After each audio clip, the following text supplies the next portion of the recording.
भाइयों और बहनों, आज माननीय कल्पनाथ राय जी की जयंती है। आप जानते हैं कि इस जिले में विकास की अगर शुरुआत किसी ने की थी तो माननीय कल्पनाथ राय जी थी। और आज भी मैं एक राजनेता होने के बावजूद इस बात को बड़े गर्व से कह सकता हूं कि हमारे माननीय राय साहब इस जिले के लिए प्राणवायु थे। जैसे प्राणवायु होती है जिसके बिना सांस नहीं चलती है, जिसके बिना आदमी जी नहीं सकता। एक जमाना था कि जब उनका रात दिन सोते जागते यहाँ के लोगों के विकास का कि वो चिंता किया करते थे। आज उनकी जयंती है। मैं आज आप सबकी तरफ से आप सबकी भावनाओं को उनके प्रति समर्पित करते हुए उनको नमन करता हूं, उनको श्रद्धांजलि देता हूं। और मैं आशा रखता हूं कि उन्होंने जो बीज विकास का बोया था और उन्होंने जो एक उच्च परंपरा, हमारी फजीहत तो ऐसी है कि सब लोग कहते हैं कि हाँ भैया कल्पनाथ राय जी थे तब तक विकास हुआ और उसके बाद बंद हो गया। तो मतलब ये कि अब हमारी तुलना कल्पनाथ राय जी से या हमारे काम की तुलना कल्पनाथ राय जी से होने लगी है, जो बहुत स्वाभाविक है। लेकिन हम आपसे हाथ जोड़ के इतना, अरे बतिया तो सुन ला लोगन, अरे बतिया तो सुन ला, पूरी बात तो सुनो, पूरी बात तो सुन लो। पूरी बात यह है कि माननीय कल्पनाथ राय जी 20 साल जिला का सेवा कैल और भाई तो हमके 20 महीनों ना भरे भाई, तो थोड़ा समय लगता है। और आपकी जानकारी के लिए एक और बात बता दूं, हमने जो छोटा मोटा शुरुआत किया है उसकी थोड़ी बहुत चर्चा हुई भी। मैं 14 जनवरी को भारतीय जनता पार्टी में शामिल हुआ, 5 फरवरी को मैं एमएलसी बना और उसके 1 महीने बाद हम लोगों को बताया गया कि एमएलसी का जो विधायक निधि होती है, विधायकों की जो निधि होती है वो जारी की जाएगी, जारी कर दी गई। तो कुल मिलाकर के 8-9 महीने का काम करने का समय मिला हमको।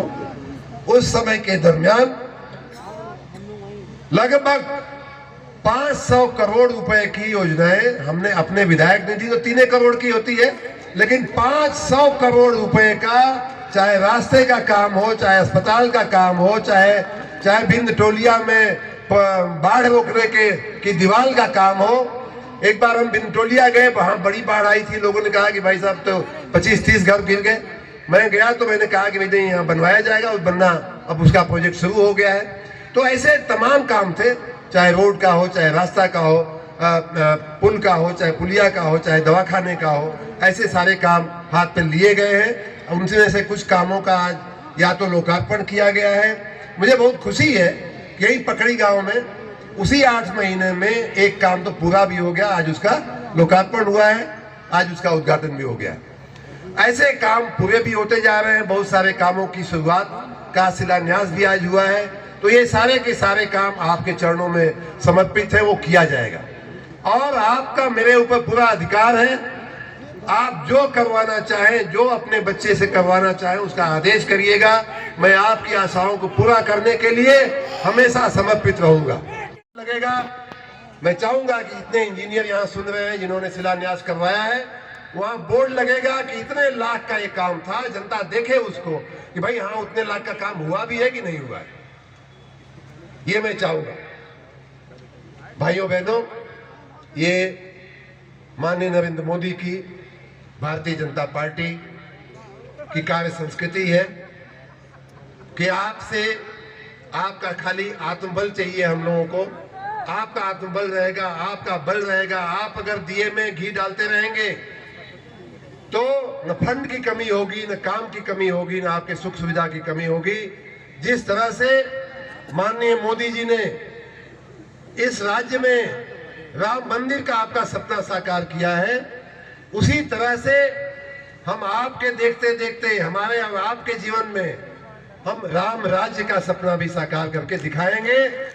जो इस जिले में और पूर्वांचल में चलता है मित्रों, वो है माफियाओं का।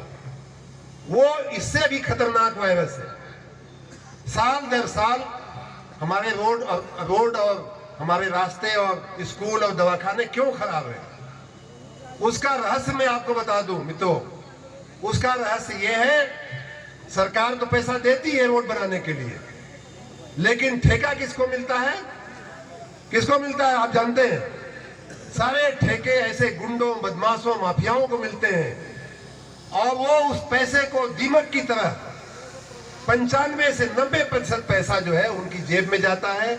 उस पैसे से वो अपने आगे पीछे 25-25 गाड़ियां, 50-50 गनर लेकर के चलते हैं, हमको आपको धमकाते हैं, प्रताड़ित करते हैं सामान्य आदमी को। हमारे और आपके गाड़ी कमाई के पैसे से विकास का जो फंड आता है, पूरा का पूरा फंड उनके जेब में, उनके बैंक अकाउंट में चला जाता है। ये दूसरा हमारा दीमक है, ये दूसरा हमारा वायरस है जो पूर्वांचल को खाए जा रहा है। इस बार ना तो हमें जातियों के चक्कर में पड़ना है और न ही माफियाओं के चक्कर में पड़ना है। हमारे बीच हमारे माननीय जिला भाजपा अध्यक्ष जी कह रहे थे, भाजपा का साथ दीजिए, भाजपा का साथ दीजिए। मैं इसलिए नहीं कह रहा हूं कि मैं भारतीय जनता पार्टी में हूं, मैं इसलिए भाइयों बहनों कह रहा हूं कि जो भी हम करते हैं पारदर्शक रूप से आपके सामने यहाँ पट्टी खोली गई है, आपके सामने यहाँ शिलान्यास किया गया है और कल आप जाकर के किसी ऑफिस में किसी जगह पे आप चेक कर सकते हैं कि वो रोड का काम अब आगे बढ़ रहा है कि नहीं बढ़ रहा है।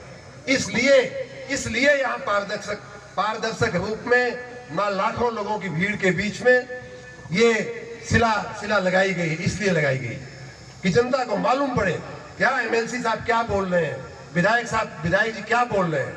और उसमें मैं यहाँ उपस्थित बहुत सारे ठेकेदार भी यहाँ उपस्थित होंगे, मैं उन सारे ठेकेदारों को बोलता हूँ कि हमें अपनी विधायक निधि का 40% 50% मुझे नहीं चाहिए। मैं चाहूंगा कि आप ऐसी रोड बनाओ, ऐसा रास्ता बनाओ, ऐसा स्कूल बनाओ, ऐसा दवाखाना बनाओ कि कम से कम 50 साल उसको देखने की जरूरत न पड़े। ऐसा मजबूत बनाओ। आप अपने घर से 2 पैसा उसमें डालो, कॉन्ट्रैक्टर भाई, इंजीनियर साहब, हमें चाहिए। और मैं चाहूंगा कि आप ये जो विकास का यज्ञ AK शर्मा करने निकले हैं उसमें आप भी आहुति दीजिए।